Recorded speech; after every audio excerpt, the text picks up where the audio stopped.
vais modérer la discussion. Je suis Victor Anomelet, directeur de la communication de la Banque africaine de développement. Je vais donc commencer avec deux questions, mais c'est une discussion, un dialogue entre des chefs d'État et les investisseurs. Donc, c'est l'occasion pour vous de commencer à réfléchir à certaines des questions que vous aimeriez poser aux différents présidents. Nous vous demandons de poser des questions brèves, focalisées et adressées spécialement à un des chefs d'État plutôt qu'une question générale. Première condition.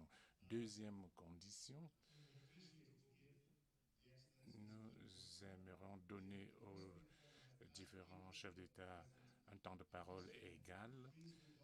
Une fois que vous avez posé une question à un des chefs d'État, passez au suivant.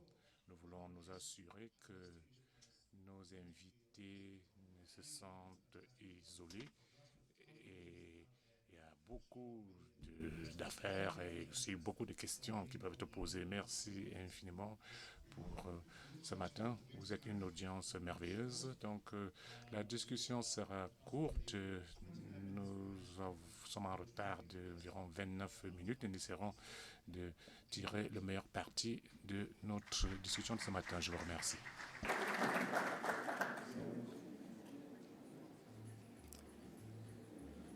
And once we get the clear, we will not be playing the national anthem. Nous n'allons pas jouer l'hymne national. Nous allons en être dispensés ce matin, à ce moment où les présidents arrivent. Donc, par politesse, vous voudrez bien vous lever à leur entrée. Je vous remercie.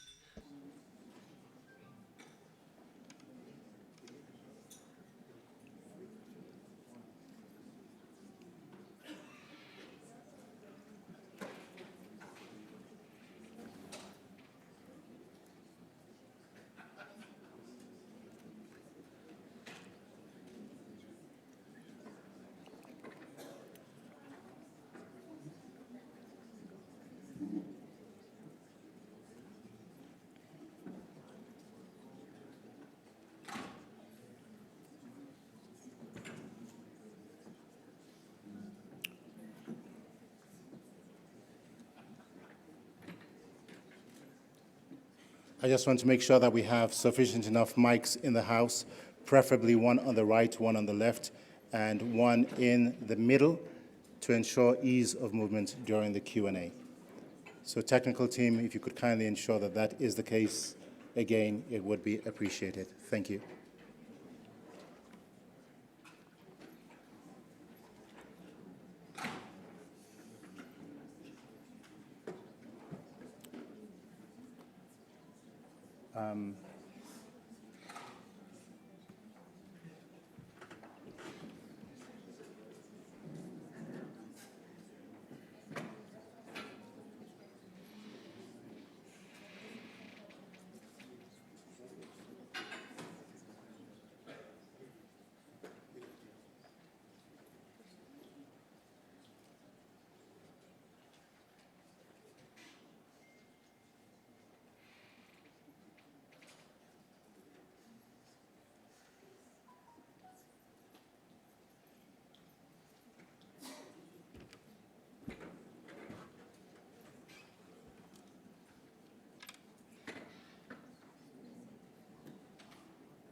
All right.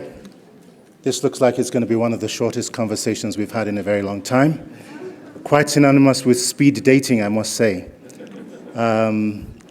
So we hope that our excellencies are ready to respond as quickly as you have your own questions.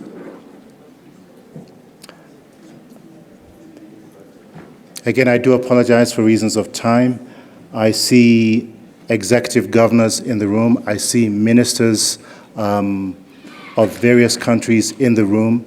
Time will not permit us. We will have to dispense, unfortunately, with lengthy protocols this morning. No slight to any of your excellencies here this morning, but again, we are constrained by time. So kindly bear with us. I do see a number of you in the room, and you are recognized even at this time.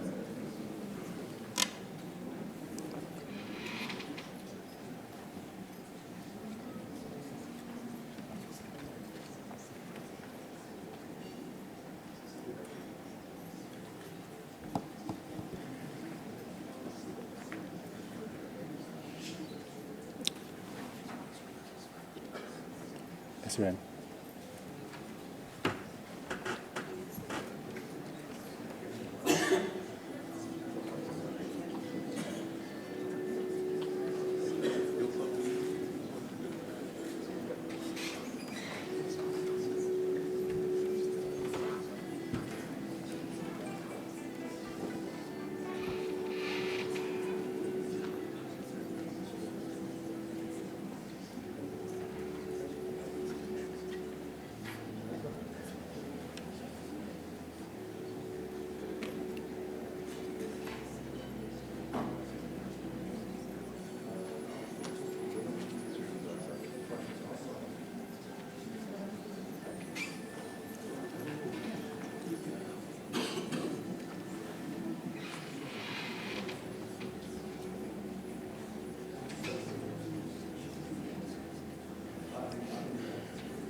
Ladies and gentlemen, you may be seated. Mesdames et messieurs, veuillez vous rasseoir. Excellence, veuillez prendre place.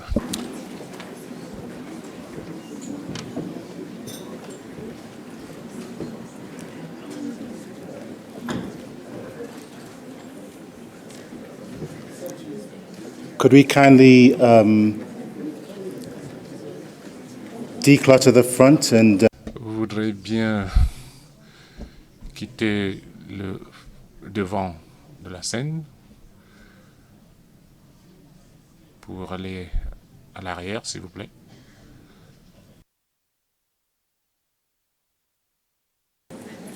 Photographers, you do have 15 seconds.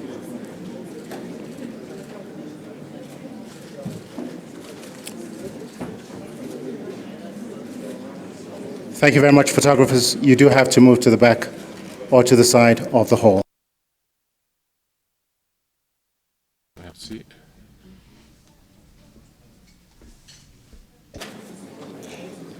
Could you kindly move to the side, all photographers? Tous les photographes sont priés d'aller à l'arrière de la salle. Excellences, honorables invités, mesdames et messieurs, bienvenue à ce forum sur les investissements en Afrique. Dans le cadre de cette discussion avec les chefs d'État, nous allons parler de l'investissement dans l'espace africain. Je suis Victor Larukan, je suis directeur de la communication à la Banque africaine de développement. C'est avec un immense plaisir que nous accueillons à ce panel Excellence M. Cyril Ramaphosa, président de la République sud-africaine.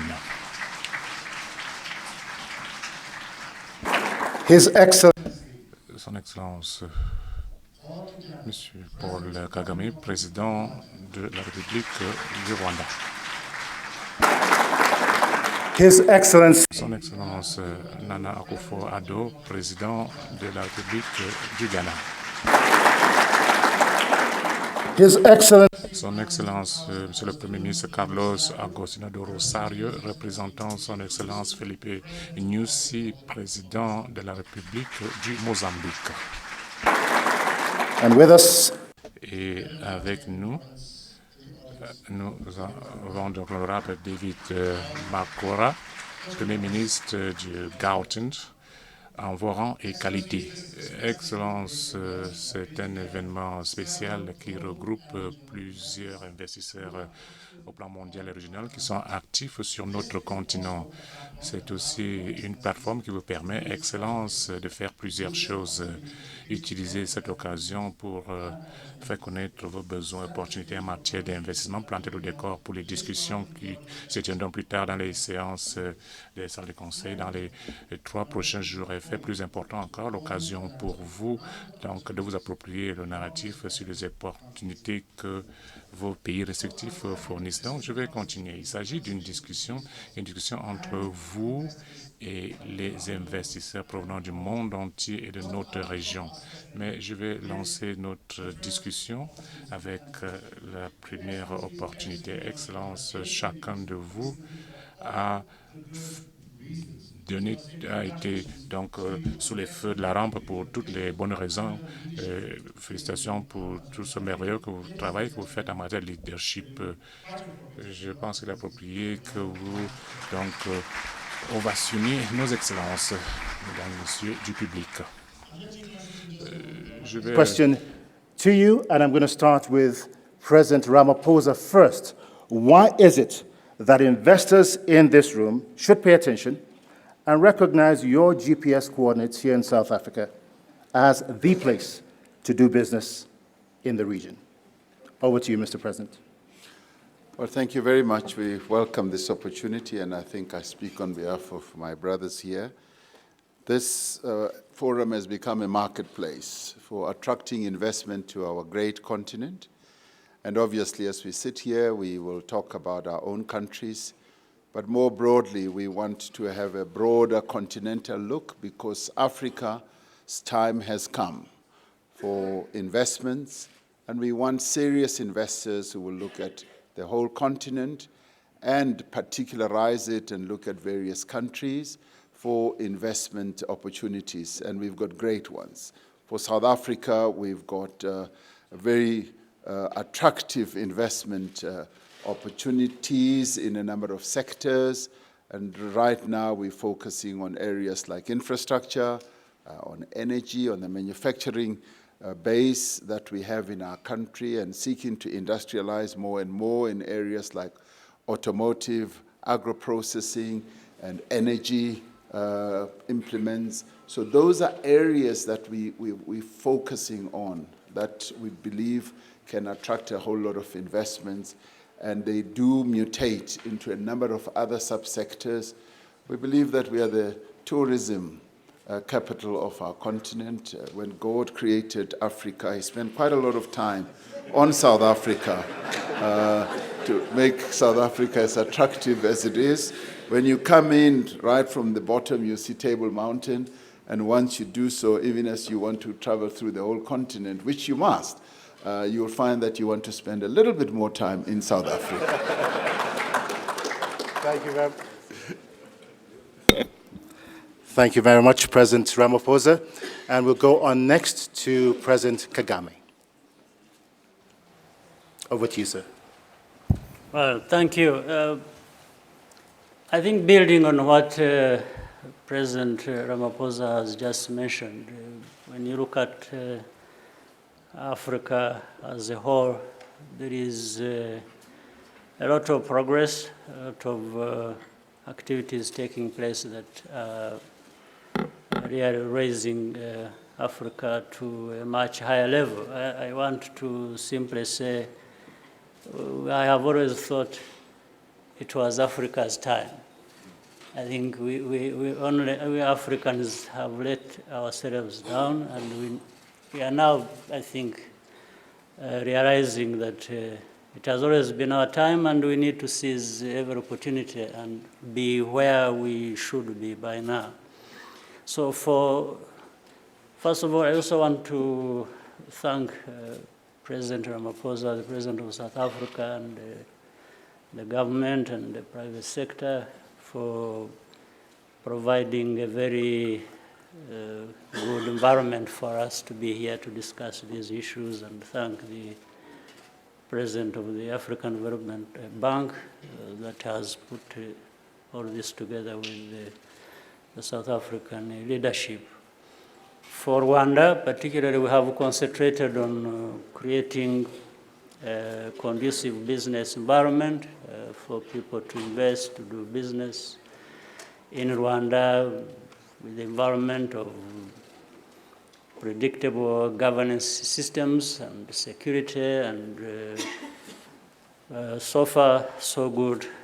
In a region of this African community that is probably the fastest growing region on our continent, and Rwanda being part of that and benefiting from that as well. And Rwanda being the second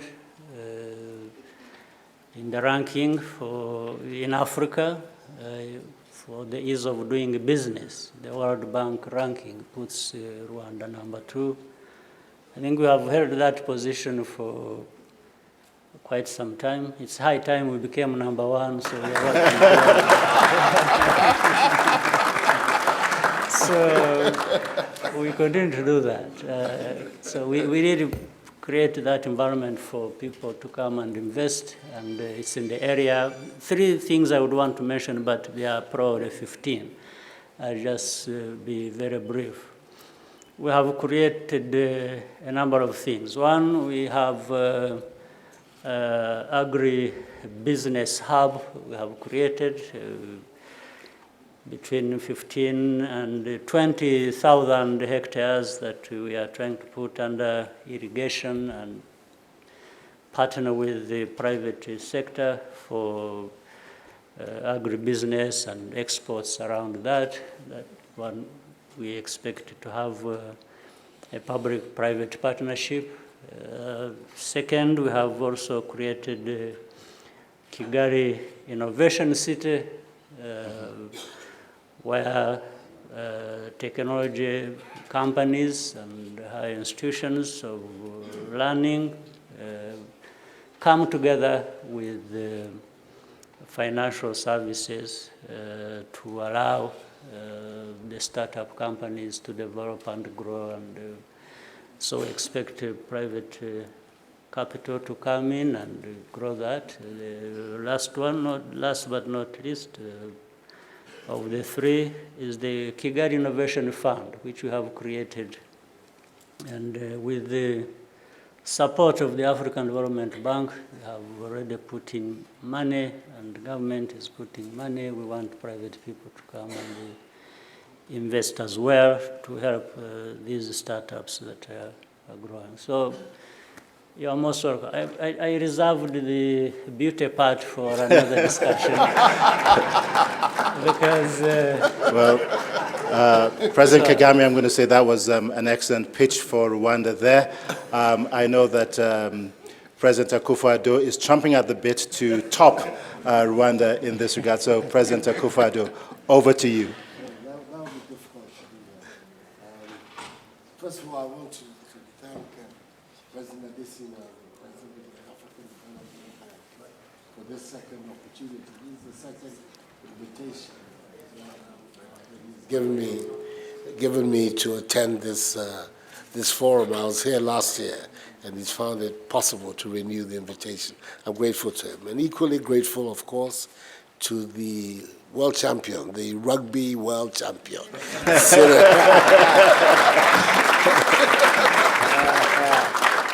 President Cyril Matamela Ramaphosa, for the warmth and the hospitality that we always get when we come here. Very grateful for that. I think that I have a very big responsibility. I'm the sole West African here, so I have also to bat for West Africa a little bit. We have Southern Africa.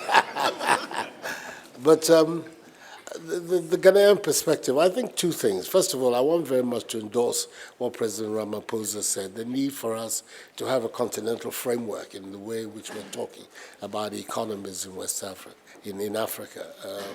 The African Continental Free Trade Area is a major step forward for us, and we have found the overwhelming majority, I think, press unanimity on the continent in adhering to its term. Ghana has been privileged to be chosen as the host of its secretariat, and all the initiatives are onward going to make sure that by the target date, the free trade area becomes a reality. And when it does so, it changes so many of the dynamics of the economics of our situation. So I think it's extremely important when we're having this kind of meeting that we have very much this immediate future in mind when our economies hopefully are going to be locked into a common market with all the commonalities that involves for the development of Africa. The specific Ghanaian context. What we've been doing since I came into office nearly 3 years ago is to strengthen the macroeconomy of our country. We inherited a situation, a large fiscal deficit that has been turned around now, considerable imbalances in the way in which our economy was being run, and that has also been turned around. A 15-16% rate of inflation is today at 7%, the lowest in 2 decades in the management of our national economy. And these are the building blocks for us. The macroeconomy, we think, is extremely important that we maintain discipline in the way in which we manage our public finances. And that has been our major objective. And so far, so good. We're realizing it. We're resisting the temptation in an election year which is about to go to turn on the tap. Hoping that the work we have done will take us through without having to do that. But so that's one very important background to the development of the Ghana. And the rest of it, and the consequences of it, of course, has been that in these 3 years, we've had one of the fastest growing economies, not just on the continent, but in the world, 8%, 7%. This year, we're looking at a 7.6% growth. And it's been consistent over these last 3 years. So you have an expanding economy that, of course, presents opportunities, especially in 3 key areas. Our infrastructure. It's a common problem across the continent, but it's one which we're paying a great deal of attention to. The development of our road, our rails, and our airport infrastructure in the country. In fact, last year here, an important initiative that we launched last year, which is bearing fruit, is the Accra SkyTrain project, in which South African investors are taking a very keen interest. And we're hoping that we will be able to advance the whole concept even more strongly this year. So we have that. We have also the transformation of our agriculture. It doesn't make sense that on this continent we keep still being a net importer of food, when we have everything that is there to be able to grow food for ourselves. Our land, we have the greatest proportion of the arable lands of the world are in Africa. Ghana has a very high proportion of that. We have waters that are running through our system and capable of being the fountain of irrigation. So we're also paying a great deal of attention to the modernization of our agriculture. We have a program which we've called Planting for Food and Jobs. That is proving to be, and I want to be modest in saying so, but it's proving to be a spectacular success in Ghana. First of all, in the way in which it's addressing foodstuffs. We're now, for the first time in over a decade, exporting foodstuffs to our neighbors. Generally, there's a big thrust of the development of our economy, and I'm very, very keen in developing private sector interests. Because as you know, Ghanaian agriculture is largely smallholder agriculture. But then there is also the opportunity for large commercial agriculture to coexist side by side with the smallholder farmers. We're looking for investments in that area. And the third is we've established a Ghana Infrastructure Investment Fund. And we are looking for money from outside also to invest in the fund. It becomes a major leverage for us for attracting monies to deal with our infrastructure. So we have a broad range.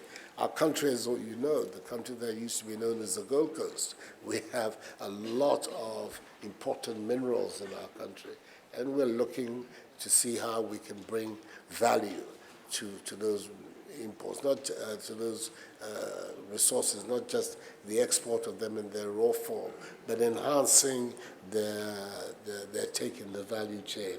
I speak about gold, I'm speaking about manganese, I'm speaking of considerable bauxite resources, iron ore resources, lithium, which is now coming into play as a major natural resource. All of these are in abundance in Ghana, and we're now trying to forge the policies that will make it possible for these also to be the subject of investment. I, like the president of Rwanda, will leave out the beauty and the warmth of the Ghanaian people in my presentation. Thank you very much indeed. Well, President Akufo-Addo, thank you very much. We hear foundation, priorities, preparation, opportunity, all bundled into one. And we do know that there's a very strong likelihood that all three of your excellencies will be topped by His Excellency the Prime Minister, Carlos Agostinho de Rosario, for your pitch here. Thank you so much. Allow me to respond in Portuguese. I don't know whether this condition has been created for that. First of all, muito obrigado por... É uma grande honra para mim estar aqui.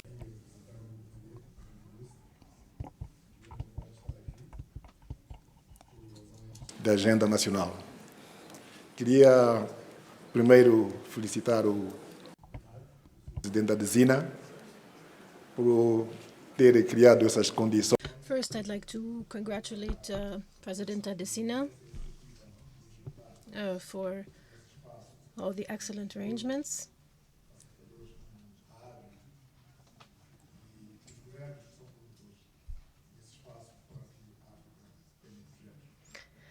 And Africa has changed quite a lot, as we all know, and my country, Mozambique, has undergone substantial change, and this is why we are very interested in receiving investment capital. In my country, we are very much interested in keeping abreast with developments and are very much open for investment. We are also very committed to ensuring transparency and to fighting corruption. My country has done a lot to curb inflation under the leadership of our president.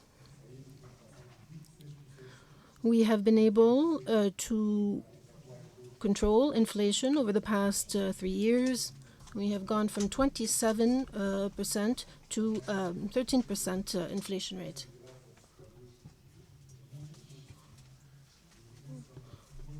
We also have the required leadership and resources, specifically human resources, a youthful population. We have a population of 29 million, 27% of which are youth. Our youthful population are eager to work. We have also been intent on training our youthful population. We also have plentiful natural resources, natural gas. We have a major project relating to natural gas in Mozambique. And we, therefore, are very eager to take part in this platform. I believe that we also need to discuss the oil sector. We are working in agriculture, in energy, in gas exploitation in Mozambique. These are all very important sectors in my country. Our economy, therefore, is quite diversified. And this is why we really want this gas exploitation to be conducted sustainably and in an environmentally friendly manner. We do not want to cause any environmental issues or problems in our gas exploitation activities, and this is why we have committed to protect the environment. We have also established a conducive environment for investment. Mozambique has experienced some tensions or issues at its borders, but we have taken all necessary measures to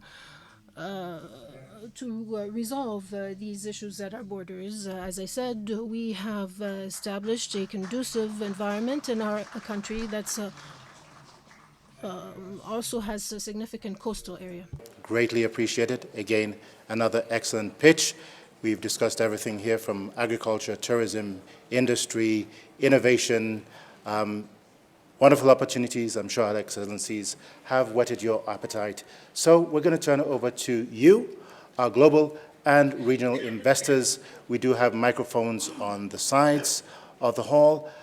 We, at this point, due to the limitations of time, only have an opportunity to address one question each to each of the presidents. So as a matter of courtesy, I'm just going to ask if the person before you has addressed their question to a specific president on the panel, please extend the next question to another member of the panel in order to provide equal opportunity.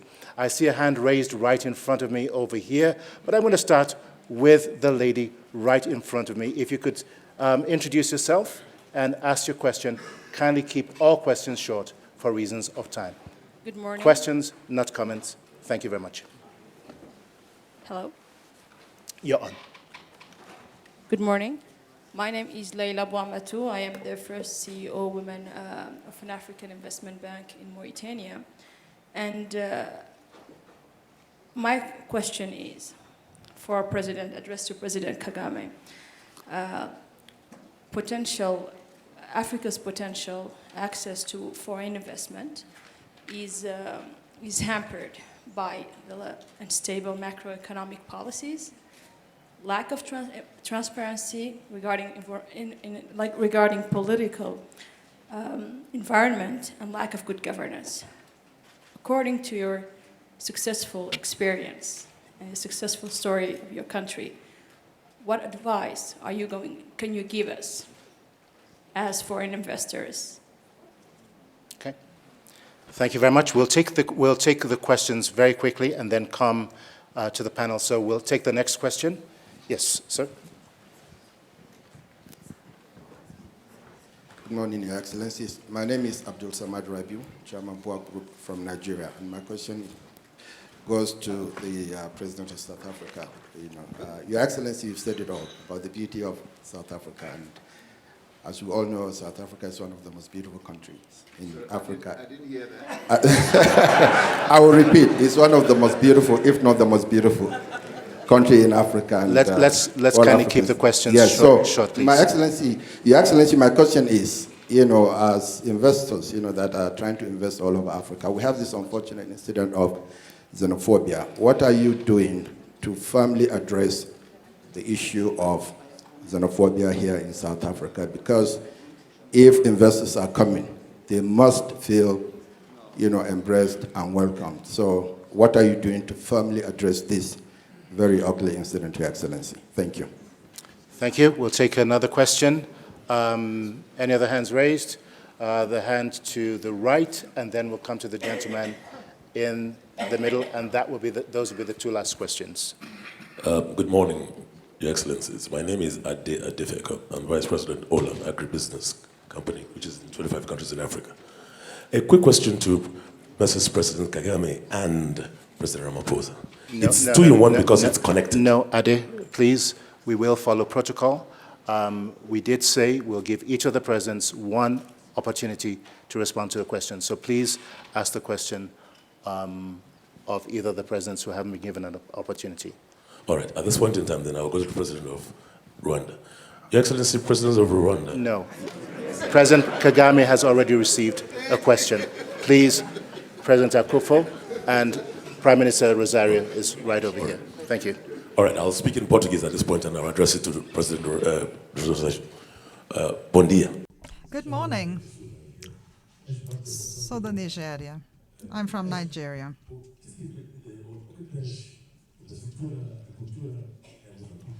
What are you doing with regards to investing in agriculture and fisheries in Mozambique?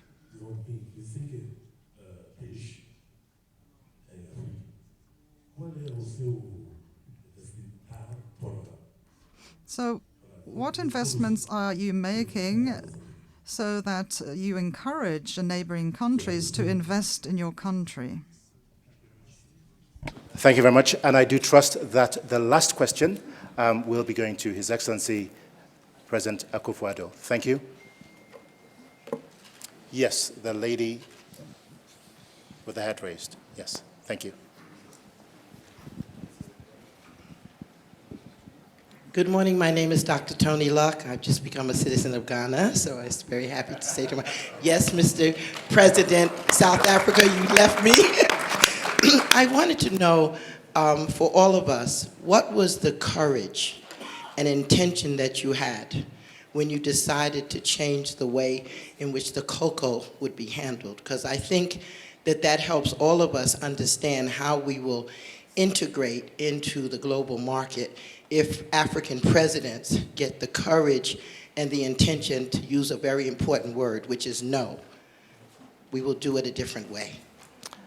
Thank you very much, Dr. Locke. So, Your Excellencies, in the order that the questions have been asked, we turn the microphones back over to you. So we'll start with President Kagame first, and then come over to President Ramaphosa, Prime Minister Rosario, and then finally, but not the least, President Akufo-Addo. Thank you very much, Excellencies. Well, let me start by saying that to the good question raised, the issues we have to deal with in Africa in order for us to attract investments, have business environment attractive, and therefore grow and develop and be where our countries want to be. There are these issues of governance that we know have to be considered and, in fact, invested in as well, at least in terms of effort that such happens in our countries. Then issues of stability, whether it is political or other issues that affect our stability. When you have conflicts, you have security issues we have seen. So there is nothing new that we don't know we have to deal with. I think all of us know what issues we have to deal with. The main difference will come when in one place or another, they are actually doing what they know they ought to do. It's not just knowing what you ought to do or what you are even capable of doing. but it's another, in actual fact, doing it. So when we have seen across Africa progress happening and there are many positive things happening in every country of our continent.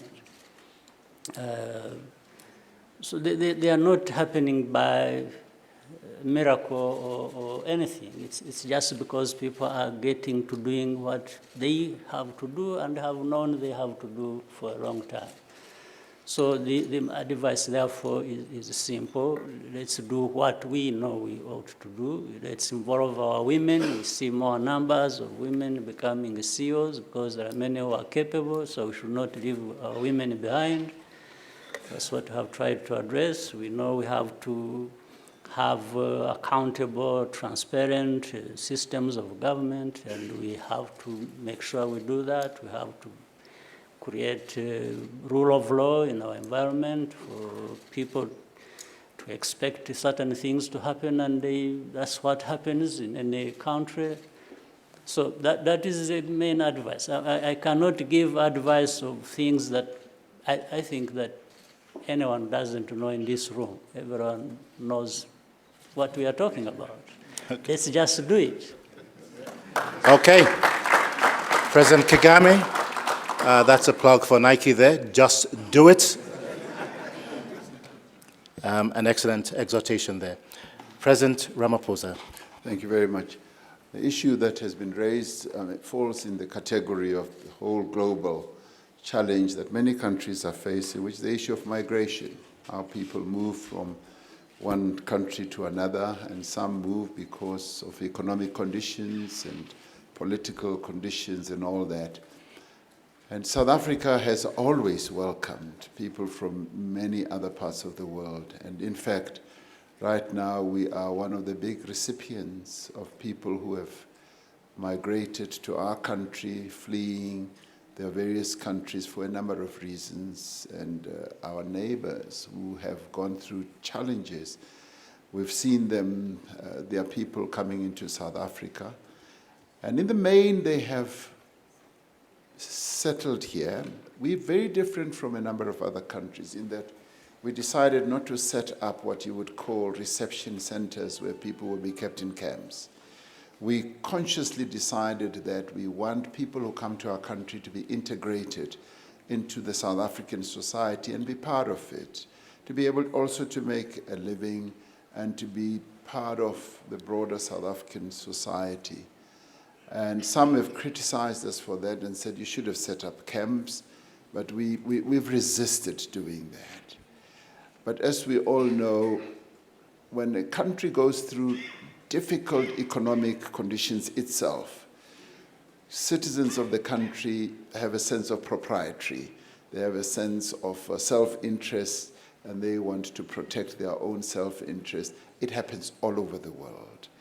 And I characterize it as a fault line. Migration issues become a fault line in the life of any country, and sometimes reaction is sparked off by what you would call nonsensical incidents, whether somebody greeted another one in a different language or whether they couldn't answer in a different language, and it just sparks off. Inherently, South Africans are not xenophobic. The government of South Africa is irrevocably committed against xenophobia. We abhor it. We've got policies that are aimed at diluting it and taking action against it. And attacks on people from other countries are seen as a criminal act. In the recent past, of course, the unfortunate thing is that a number of people died. And many of them were South Africans who got caught up in the whole fracas that happened in a number of areas. And then when things like this happen, the criminal element kicks in. And people start seeing opportunities to act in a very incorrect way. The problem that often happens with all this is that fake news becomes the order of the day. And in our situation, much of what happened was then fueled by fake news. And some of it happened in such a very ugly and gross way, where people were seen there was pictures that were sent around, people jumping out of buildings that were burning. And they said, this is what is happening in South Africa. And it wasn't. It was people jumping out of a building which was accidentally on fire in another country.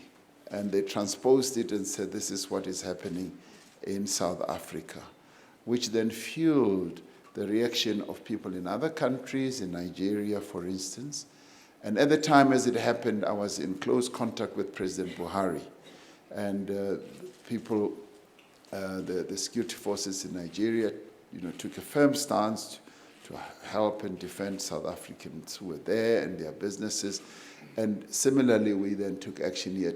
More than 200 people were arrested because we also needed to demonstrate our firmness in taking action against those who were acting against people from other countries. And things have settled down, and I was very pleased that President Buhari did not cancel his state visit to South Africa in the wake of what happened. He still came, we sat down and discussed it in a very pleasant manner, friendly manner, and we decided that we are going to set up an early warning mechanism that will give us early indications of anything that could go wrong. But in addition to that, I then sent a number of envoys to various countries. They went to see President Kagame, President Akufo, Nana Akufo in Ghana, and they're also going to go now in a few days to Mozambique. They're still going around. Just to explain exactly what has happened, but more than that, without taking too much time, we decided that we are going to set up a fact-finding team, which consists of former President Chissano of Mozambique and former President of Tanzania, Kikwete. They will work with a number of other local South Africans to get to the bottom of this, because we want to prevent further incidents of all this.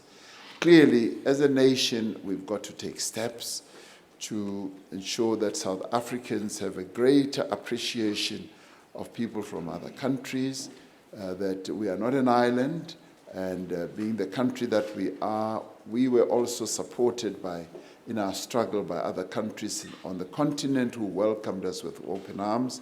And as South Africans, we need to have that level of acceptance, level of embrace to other people.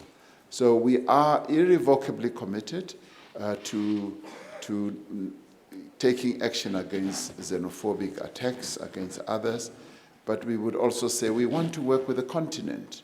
We want to work with the whole world. And indeed, we're also working with the UN Commission on Refugees, and they have applauded the policies that we have embraced when it comes to treating refugees. So we want to say once again, South Africa is home to all.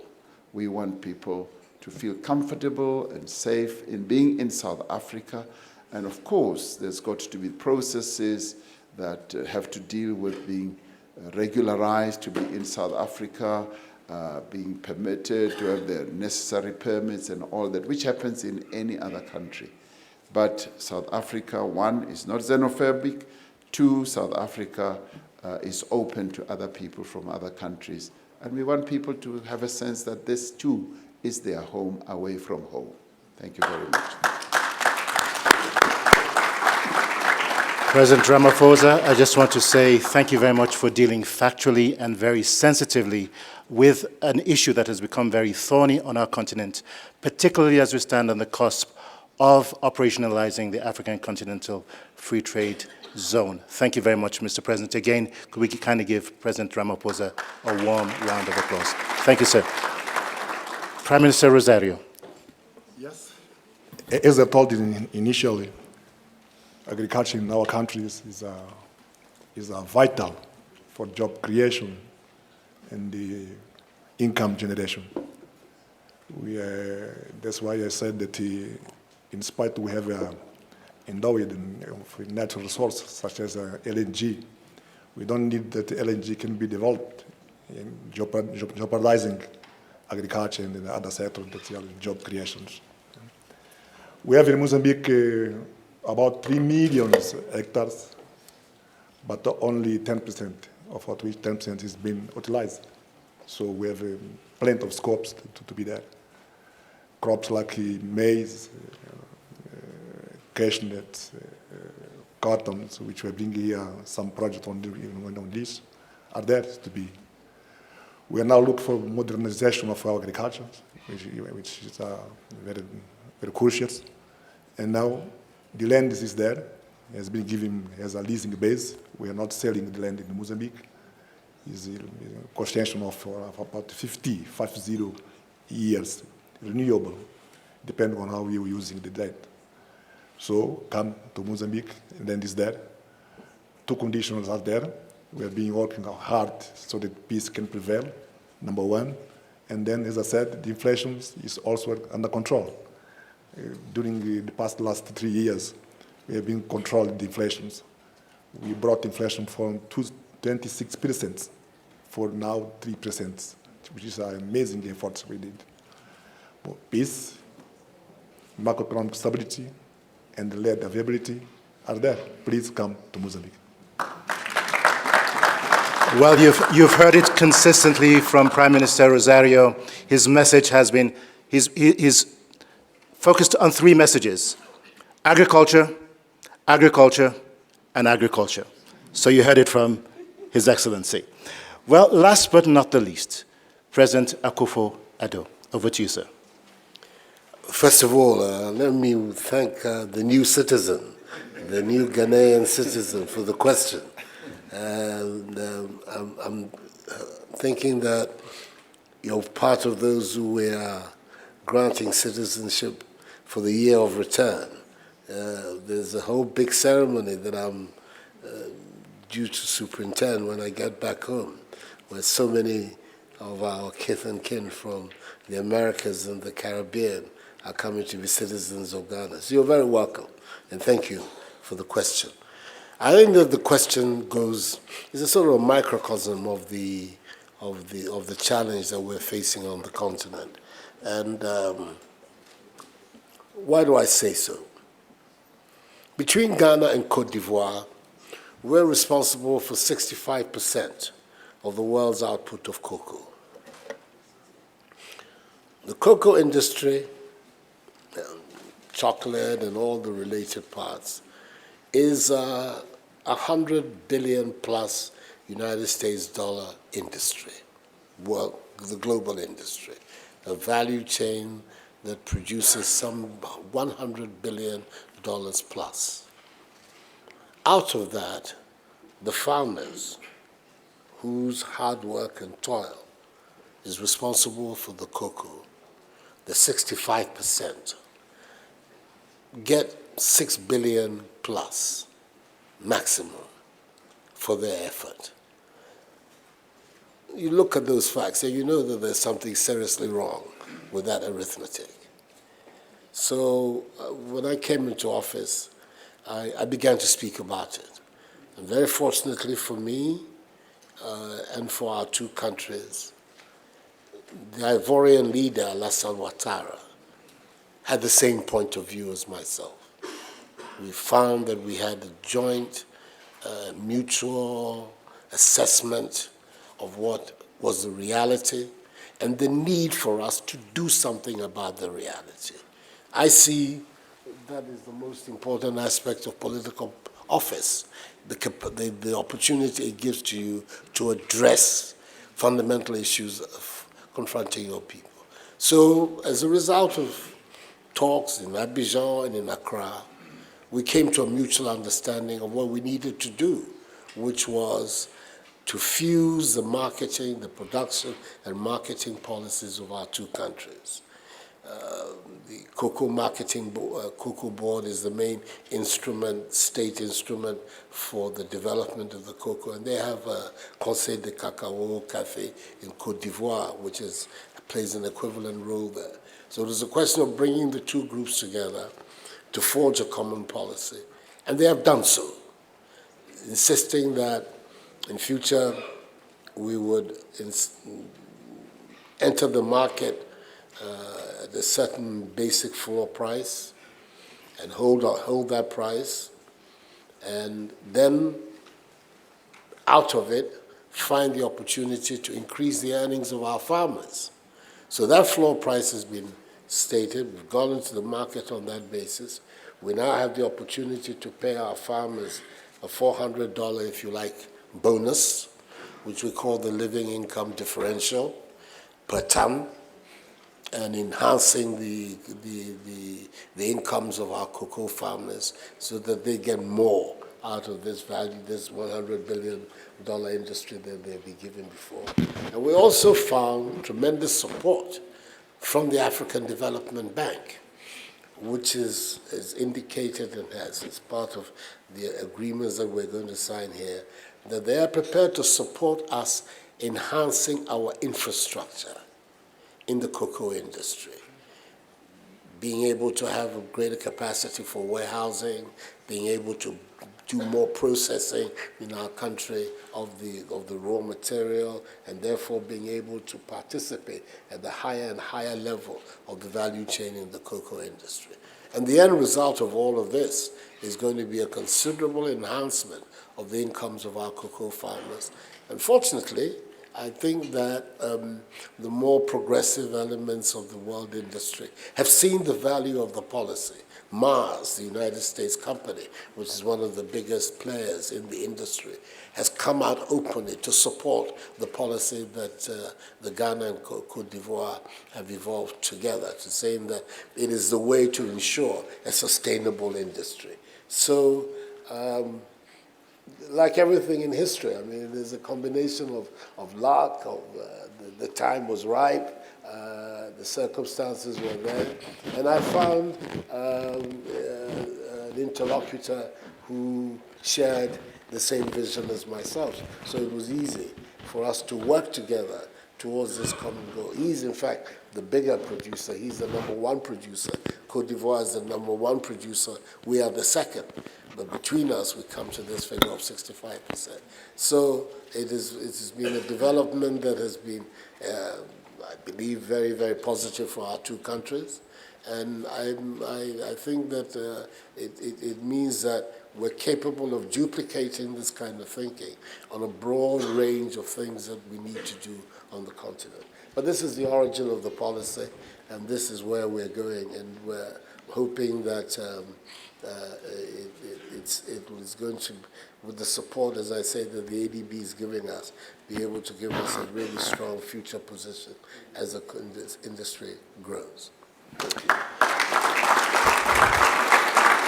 President Akufo-Addo, thank you very much for sharing your thoughts on charting new and strategic pathways for agriculture, not just in Ghana, but also within the region. I'd like to use this opportunity to say a very profound and sincere thank you to our distinguished panel of heads of state and government for enriching our conversation today. But more importantly, in your respective and very unique ways, for continuing to own and to shape the narrative on the new Africa, the Africa of our dreams, the Africa that we've all looked forward to. Ladies and gentlemen, kindly give our distinguished panel a final but really warm and robust applause. We will end this session. Ladies and gentlemen, kindly be seated, please. We will end our session with a family photograph that will consist of the founding partners of the Africa Investment Forum, who will come on stage, led by Dr. Akinwumi Adesina. We will take the photograph briefly and then proceed to the opening plenary because we are already behind time. As a matter of protocol, as the excellencies leave the hall, please remain seated and we'll join them shortly after. President Adesina, if you could kindly lead your wonderful team to the platform, that would be much appreciated. And Mrs. Adesina also, thank you.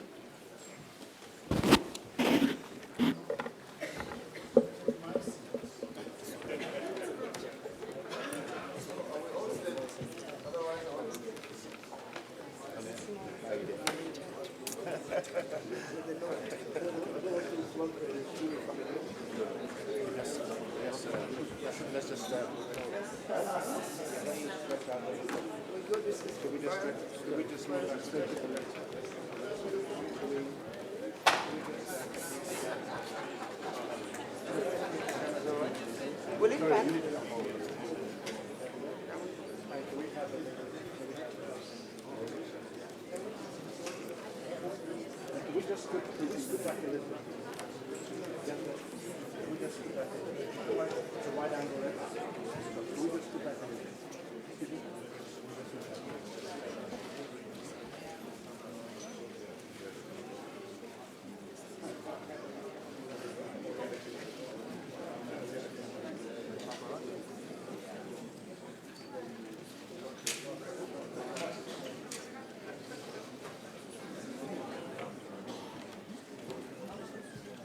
Your Excellencies, thank you very much. Ladies and gentlemen, thank you. Have a good morning.